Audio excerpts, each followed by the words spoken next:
آستانے کی طرف جانے سے پہلے آپ سے ملتے ہوئے جائیں، اسی لیے ہم تھانے آئے ہیں۔ آپ نے سائیں صاحب کے لیے کوئی تحفہ وغیرہ دینے کی بات کی تھی؟ ہاں، وہ تحفہ میں نے منگوا لیا ہے۔ میں نے اس بات میں گردن ہلاتے ہوئے کہا، پھر زاہدہ کی آنکھوں میں دیکھنے کے بعد اللہ بخش سے پوچھا، کیا تمہاری گھر والی پہلے بھی سائیں جی کے آستانے پر جاتی رہتی ہے یا آج پہلی مرتبہ؟ اللہ بخش کے بجائے زاہدہ نے ترنت جواب دیا، تھانے دار جی، میں اس سے پہلے صرف ایک بار ادھر آستانے پر گئی ہوں، آج دوسری مرتبہ جا رہی ہوں۔ مجھے یہ اندازہ لگانے میں قطعاً دشواری پیش نہیں آئی کہ سائیں قلندر شاہ زاہدہ کے دلکش سراپے کو دیکھ کر پھڑک گیا ہوگا۔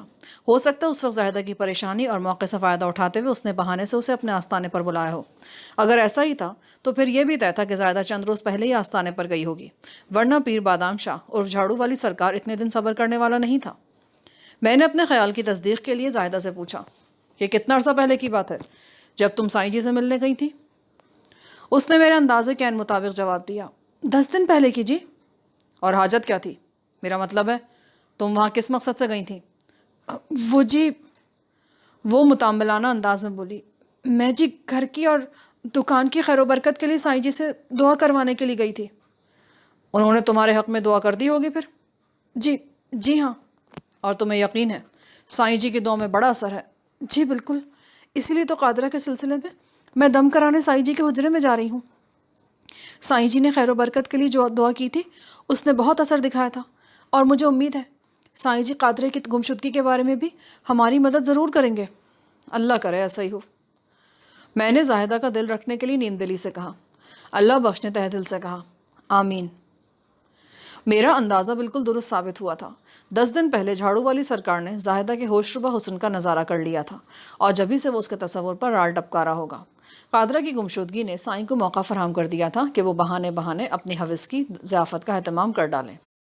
بہرحال میں نے تھانے کے ٹرائل روم میں سائیں کی خاطر مدارات کے لیے بڑے زبردست انتظامات کے بارے میں سوچ رکھا تھا۔ اب ہمارے لیے کیا حکم ہے تھانے دار جی؟ اللہ بخش نے میری جانب دیکھتے ہوئے پوچھا۔ آپ لوگ سائیں جی کے آستانے پر جاؤ، مجھے بھی امید ہے سائیں جی قادرہ کی تلاش کے سلسلے میں ضرور تمہاری رہنمائی کریں گے۔ میں نے کچھ دیر پہلے کانسٹیبل کو بھیج کر ایک سیر مٹھائی منگوا لی تھی۔ اللہ بخش اور زاہدہ کو رخصت کرنے سے پہلے میں نے مٹھائی والا اور ڈبہ ان کے حوالے کر دیا۔ اللہ بخش نے پوچھا، یہ تحفہ سائیں جی کے لیے ہے نا؟ ہاں، میری محبت اور خلوص بھرا چھوٹا سا نذرانہ ہے۔ تم سائیں جی کو میرا سلام کہنا اور یہ عرض کرنا کہ میں بہت جلد ان کی قدم بوسی کے لیے آستانے پر حاضری دوں گا۔ وہ جانے لگے تو زاہدہ نے تشویش بھرے لہجے میں مجھ سے پوچھا، تھانے دار جی، آپ نے کسی ضروری کام کے لیے نبی بخش کو ادھر ہی روک رکھا ہے، خیریت تو ہے نا؟ تمہیں پریشان ہونے کی کوئی ضرورت نہیں ہے، بالکل خیریت ہے، بس تھوڑی ہدایت تاکید کے بعد میں اسے گھر کی طرف روانہ کر دوں گا۔ تم لوگ اطمینان سے آستانے پر جاؤ۔ اور وہ لوگ چلے گئے۔ میں نے نبی بخش کو دوبارہ اپنے پاس بلا لیا۔ پہلے جب وہ میرے سامنے آیا تھا تو مجھے اس کی آنکھوں اور چہرے پر تھکن اور ناکامیابی کے تاثرات نظر آئے تھے، اور اب ان تاثرات میں گہری تشویش اور تفکر بھی شامل ہو گیا تھا۔ میں نے اس کے کچھ پوچھنے سے پہلے ہی سوال کر دیا، نبی بخش، جاتے وقت اللہ بخش نے تم سے کوئی بات کی تھی؟ نہیں جی، انہوں نے تو میری طرف دیکھا بھی نہیں، بس خاموشی سے چلے گئے۔ لگتا ہے کہ ان کی نظر مجھ پر پڑی ہی نہیں۔ پر یہ لوگ گئے کہاں ہیں جی؟ بھابھی تو خاصی تیار شیار تھی۔ تمہارا کیا اندازہ ہے کہاں گئے ہوں گے وہ؟ انہیں جانا تو گھر ہی چاہیے تھا، لیکن نبی بخش، تمہارا بڑا بھائی اور بھابھی پیر بادام شاہ کے آستانے پر گئے ہیں۔ پر اس وقت کیوں؟ وہ چونکا۔ اس وقت؟ کیا مطلب؟ کیا سائیں جی کے آستانے پر حاضری دینے کا کوئی خاص وقت مقرر ہے؟ یہ بات نہیں جناب۔ وہ گڑبڑا گیا۔ دراصل اب تو شام ہونے والی ہے اور قادرہ کی بھی کوئی خیر خبر نہیں ہے۔ وہ قادرہ کی خیر خبر ڈھونڈنے ہی تو وہاں گئے ہیں۔ میں نے نبی بخش کی آنکھوں میں دیکھتے ہوئے انکشاف انگیز لہجے میں کہا، سائیں جی نے خاص طور پر تمہاری بھابھی کو آج رات آستانے پر بلایا ہے۔ وہ زاہدہ پر کوئی دم وغیرہ کریں گے جس سے پتہ چل جائے گا کہ قادرہ کہاں ہے۔ سب بکواس ہے، وہ باواز بلند چلایا، پھر فوراً ہی سنبھل کر معتدل لہجے میں بولا، بھائی اللہ بخش کو وہاں اکیلے ہی جانا چاہیے تھا۔ نبی بخش، تم نے چلا کر بکواس والا جو جملہ بولا ہے نا، وہ مجھے بڑا پسند آیا، ذرا اس پر روشنی ڈالو۔ کیا؟ وہ تو میں نے ایسے ہی کہہ دیا تھا جی۔ نبی بخش، تم نے ایسے ہی کہا تھا یا ویسے ہی کہا تھا؟ جیسے بھی کہا تھا، لیکن میں تم سے مکمل اتفاق کرتا ہوں، یہ جھاڑو والی سرکار اور اس کا آستانہ سب بکواس ہے۔ تمہاری بھابھی کو یوں بن ٹھن کر رات کے وقت وہاں نہیں جانا چاہیے۔ پر تم فکر نہیں کرو، میں اس سلسلے میں بالکل بھی غافل نہیں ہوں۔